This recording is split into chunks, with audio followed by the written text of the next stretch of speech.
que você, assim como eu, é uma pessoa apaixonada por café?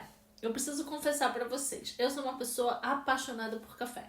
E quando às vezes eu vou fazer algum jejum, eu logo penso, vou ter que ficar sem o meu café da manhã.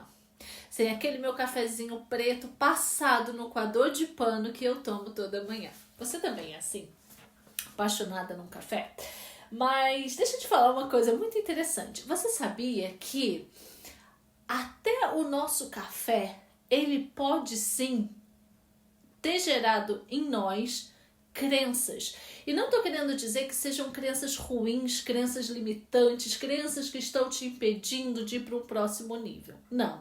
O que eu quero falar a respeito disso, ou com esse vídeo que eu estou falando para vocês, é que até o nosso café, ele pode sim ter gerado dentro do nosso inconsciente algum tipo de crença. E eu quero contar para vocês uma história que aconteceu comigo.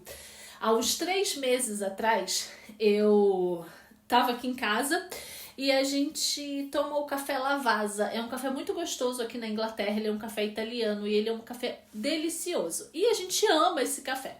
E há uns 3 meses atrás, eu me lembro que eu fui no Lidl, um mercado também aqui da Inglaterra, e lá eles fazem a semana de alguns países. E teve um país que era o país português, se não me engano, e tinha o café pilão. E eu olhei e falei assim, nossa, o café pilão! E eu comprei o café pilão e trouxe, e a minha mãe passou o café, ela usou o pilão para passar. E quando eu senti aquele cheiro e quando eu tomei aquele café, eu falei, mãe, esse café pilão é o melhor café do mundo.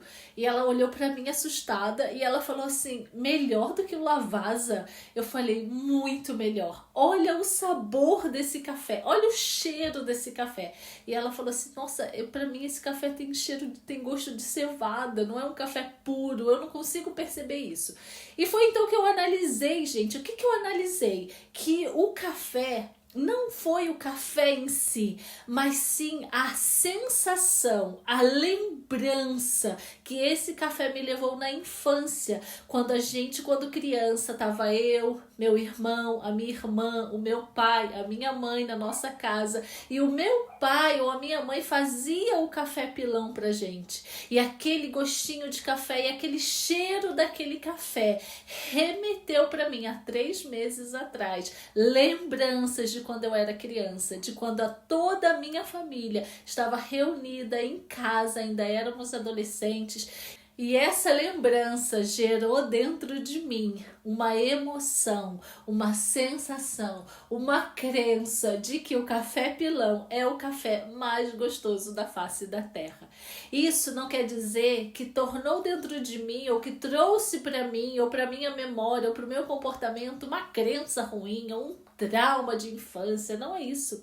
O que eu tô querendo dizer para vocês é que as coisas que aconteceram na nossa infância, na nossa adolescência, que nos marcaram, elas ficam sim registradas dentro da nossa emoção, na nossa vida adulta.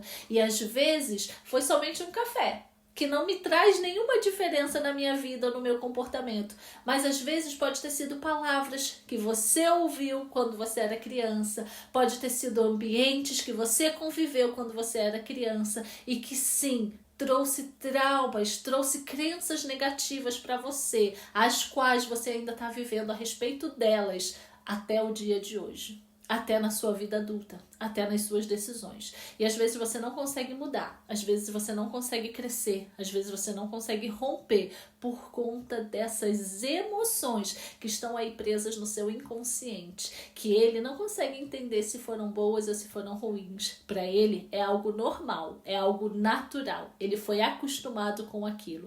E todas as vezes que você tenta sair dessa situação, você não consegue. Por quê? Porque a vida, ela sempre vai causar algo para suprir o favor do seu inconsciente. Ou seja, se o seu inconsciente está cheio de traumas, está cheio de dores, está cheio de traumas, a sua vida, ela vai sempre fazer o favor de te deixar sempre na mesma situação, porque isso é normal para o seu inconsciente. É isso que é natural para ele. Às vezes você não consegue ganhar muito dinheiro. Por quê? Porque o ganhar muito dinheiro não é natural, não é normal para o seu inconsciente. E é por isso a importância da reprogramação mental. E é por isso a importância da gente entender e ativar a nossa potência interna. É por isso que eu escrevi o meu livro, Potência Interna, Como Ativá-la. E eu tenho certeza que se você está passando aí por essas fases, por esses momentos que você não consegue romper, que você não consegue sair desses ciclos repetitivos da sua vida, eu te garanto que tem sim crenças e traumas impedindo que você rompa na sua vida. E às vezes não é a crença de um cafezinho. Às vezes não é a lembrança de um café pilão. Às vezes são coisas muito mais intensas, importantes e poderosas que estão impedindo a sua vida. Então, analisa comigo, raciocina comigo. Será que tem algo aí que está te impedindo? E se tiver, tá na hora da gente resolver essas questões. Tá na hora da gente resolver essas crenças negativas, essas emoções negativas, esses traumas que estão impedindo você de ir para o próximo nível. Então, eu aconselho você, se você quer começar assim, do mais simples, do mais fácil, comece aqui, ó, pelo meu livro Potência Interna, Como Ativá-lo. Emileide Simas é o meu nome, eu sou autora desse livro.